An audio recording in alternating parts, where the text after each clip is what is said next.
नवी मुंबईतील टी.एस. चाणक्य तलावात फ्लेमिंगोचं आगमन सध्या झालेलं आहे। आपण सध्या टी.एस. चाणक्य या तलावाजवळ आहोत। आपण पाहू शकतो की मोठ्या संख्येने या ठिकाणी फ्लेमिंगो पक्ष्याचं आगमन झालेलं आहे। खरं तर नवी मुंबईला फ्लेमिंगो सिटी म्हणून संबोधलं देखील जातं व तसेच नवी मुंबई शहरात फ्लेमिंगो पाहण्यासाठी मुंबई तसेच उरण, पनवेल, ठाणे अशा विविध भागातून नागरिकांची गर्दी देखील या ठिकाणी आपल्याला पाहायला मिळते व तसेच टी.एस. चाणक्य तलावात फ्लेमिंगोचं आगमन भरतीच्या वेळेनुसार होत असून 1 ते 1.5 फूट पाण्यात फ्लेमिंगो मनसोक्त खाद्य मिळवतात व नवी मुंबईत पाणथळ क्षेत्रात फ्लेमिंगोंना भरपूर खाद्य मिळत असल्याने त्यांचा वावर अधिक असतो। पुढील 4 ते 5 महिने फ्लेमिंगो शहरात अशाच प्रकारे फ्लेमिंगो येणार आहेत व तसेच नवी मुंबईतील जे पाणथळ जो क्षेत्र आहे अर्थात खाडी किनारी लगत या ठिकाणी फ्लेमिंगोचं मोठ्या प्रमाणात वास्तव्य असतं।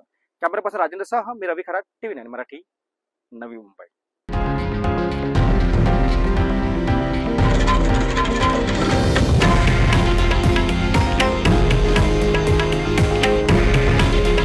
हे आहे देशातील नंबर 1 न्यूज नेटवर्क आणि आपण पाहत आहात TV9 मराठी। काळजी तुमची, हित महाराष्ट्राचं।